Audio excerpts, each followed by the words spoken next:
రాష్ట్రంలో నడుస్తున్నది ప్రజాపాలన కాదు, రాష్ట్రంలో నడుస్తున్నది కోవట్టు పాలన.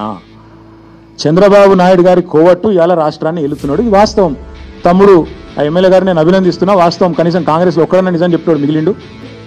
చంద్రబాబు నాయుడు కోవట్లు ఈ రోజు మన తెలంగాణలో ఉన్నారు. ఇరిగేషన్ ప్రాజెక్టులు వాళ్ళే, రోడ్లు కాంట్రాక్టులు వాళ్ళే, దందాలు హైదరాబాద్ వాళ్ళే. ఆ కోవట్లకి మొత్తం నల్ల కనెక్షన్ కట్ చేయండి, కరెంట్ కనెక్షన్ కట్ చేయండి, ఇరిగేషన్ ప్రాజెక్టులు ఒక్క రూపాయి లేకుండా వాళ్ళని కట్ చేయండి. వాళ్ళే పోయి చంద్రబాబు నాయుడు కాలు పట్టుకొని బంగాచల్లో బంద్ చేపిస్తారు. ఆ ఎమ్మెల్యే గారిని నేను అభినందిస్తున్నా.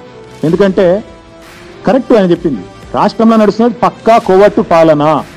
ఇక్కడి నీళ్లను ఆంధ్రాకి ఎట్లా తరలించాలనే కోవట్టు పాలన, ఇక్కడ నిధులు ఢిల్లీకి ఎట్లా తరలించాలనే కోవట్టు పాలన.